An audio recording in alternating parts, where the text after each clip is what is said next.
Hello friends, welcome to the selection classes. So I am here once again with another new question, and this question was asked in CAT 2022 slot 3.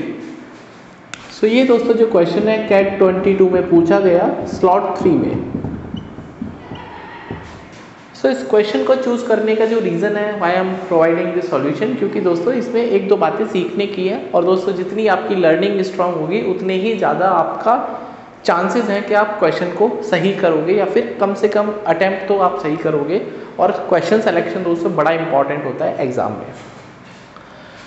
Question बोलता है find the minimum value. ये function दे रखा है, कोई expression दे रखा है और x की वैल्यू 3 से कम होना चाहिए, ये भी दोस्तों डिसाइडेड है.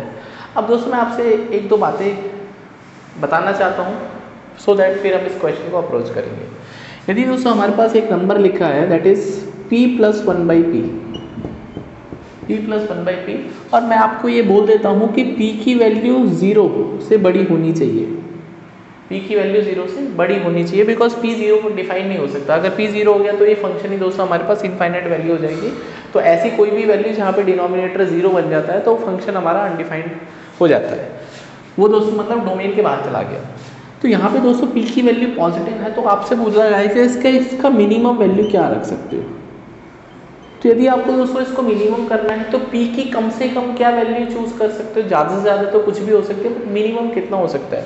तो किसी के भी दिमाग में आ सकता है सर p की जो मिनिमम वैल्यू है हम 1 रख सकते हैं. कितना रख सकते हैं? 1 रख सकते हैं.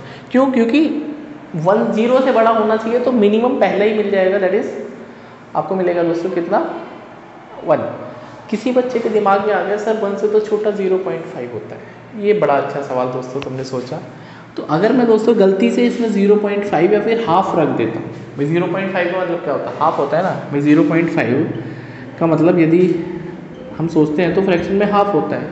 तो इसका मतलब ये हाफ हो गया प्लस दोस्तों 1/1/2. तो ये तो दोस्तों कुल मिला के 2.5 हो जाएगा. 2.5. अब 1 ही क्यों चूज़ किया उसके पीछे का रीज़न समझ लेते हैं. क्योंकि दोस्तों 1 पे जो मिनिमम वैल्यू आएगी वो कितनी आएगी? अगर आपके दिमाग में v की वैल्यू 1 होगी तो 1 + 1/1 कितना हो जाएगा? 2. तो इसकी वैल्यू मिनिमम 2 ही रहेगी. कुछ और वैल्यू चूज़ करके देख लो. तुम्हारा मन है सर 0.1 रख लेते हैं. तो 0.1 + 1/0.1. तो 1 + 0.1 प्लस ये हो जाएगा दोस्तों 10. तो 10 + 1 कितना हो? 10 + 0.1 तो दैट इज़ 10.1. तो ऐसा नहीं है दोस्तों आप जितनी वैल्यू p की कम करते रहोगे तो ये वैल्यू बढ़ती जाएगी. तो एक ही पॉसिबल केस है कि अगर p की वैल्यू 1 है, ये दोनों वैल्यूज इक्वल हो जाएंगी तो आपका आंसर मिनिमम आ जाएगा. इसी बात की एप्लीकेशन दोस्तों इसमें हम लोग करने वाले हैं. ठीक है. और लगेगा दोस्तों एक और बात बता दूँ, इसको मैं रब कर देता हूँ कि अगर ये p² हो जाता है गलती से तो p² + 1/p². ठीक है भाई. p 0 नहीं हो सकता, इसके अलावा p कुछ भी हो जाएगा. तो इसकी मिनिमम वैल्यू क्या होगी? तो इसमें भी दोस्तों जो मिनिमम वैल्यू हो सकती है, हाँ 0 नहीं हो सकता. तो मिनिमम वैल्यू दोस्तों होगी दैट इज़ 1 + 1/1 दैट इज़ 2, जो कि p = 1 पे आएगी. क्योंकि दोस्तों 1 का स्क्वायर प्लस 1 का स्क्वायर कितना हो जाएगा? अगेन 2 हो जाएगा. किसी बच्चे के दिमाग में आ गया सर माइनस रख लो. भाई क्यों रखते हो यार? माइनस भी रखोगे ना तो क्या हो जाएगा? आपको ये पता होना चाहिए कोई भी स्क्वायर नंबर माइनस करेंगे तो दोस्तों क्या हो जाएगा? प्लस में ही आ जाएगा. तो माइनस नहीं रखने पर दोस्तों 9 + 1/9 हो जाएगा. तो ये सब बेसिक बातें आपको कम से कम पता होना चाहिए, दिमाग में हिट करनी चाहिए कि हम ऐसा कर रहे हैं तो क्यों करते हैं और क्यों नहीं करते हैं, तो what is the reason behind it. Right. Question पे चलते हैं. तो a + 1/a और a² + 1/a² दोनों ही दोस्तों इंपॉर्टेंट हैं. और a + 1/a की मिनिमम वैल्यू के लिए आपको ये भी पता होना चाहिए कि जो a है जो 0 नहीं हो सकता. हाँ अगर नेगेटिव चला गया तो दोस्तों कुछ भी माइनस में भी जा सकता है आंसर. ठीक है. अब क्वेश्चन में बोलता है कि x की वैल्यू 3 से कम है. अब x की वैल्यू दी 3 से कम है तो इसका मतलब जो 3 - x है दोस्तों वो क्या होगा? हमेशा पॉजिटिव होगा. क्योंकि x की वैल्यू 3 से कुछ भी कम रखोगे, 0.00 कुछ भी रखोगे तो पॉजिटिव रिजल्ट मिलने वाला है. यही दोस्तों इस सवाल का पूरा जो कंक्लूजन है वो यही है. मुद्दे की बात करते हैं. तो यहाँ पे दोस्तों लिखा है x² - 6x. अब दोस्तों -6x और यहाँ पे x², तो होल स्क्वायर का यदि आपको दिमाग में घंटी बजता है कि सर ये होल स्क्वायर बन सकता है. क्यों बन सकता है होल स्क्वायर? क्योंकि यहाँ पे क्वाड्रेटिक इक्वेशन बन रही है. तो आपको कभी भी होल स्क्वायर बनाना है 6 के रेस्पेक्ट में, किसी भी नंबर के रेस्पेक्ट में, तो दोस्तों आपको करना क्या है, इसका आधा करना है। तो इसका आधा कितना होगा, 3 होगा। कितना होगा, 3। जो भी x का कॉफिशिएंट है उसका आधा करना है, हाफ, दैट इज 3। और फिर जो नंबर आ रहा है उसका स्क्वायर करना है, मतलब उसके बाद आपको 3 का स्क्वायर करना है जो कि 9 होगा। तो इसका मतलब इसमें यदि प्लस का 9 हो जाएगा तो हमारा होल स्क्वायर बन जाएगा। बात समझ में आ गई। तो यहाँ पे दोस्तों आपके पास 10 था, आपने 9 को सेपरेट कर लिया तो 1 बचेगा। ये बिल्कुल समझ में आपको आ गया होगा, ऐसा मैं मान के चलता हूँ। Now we are moving forward, आगे चलते हैं। And it is upon 3 minus x.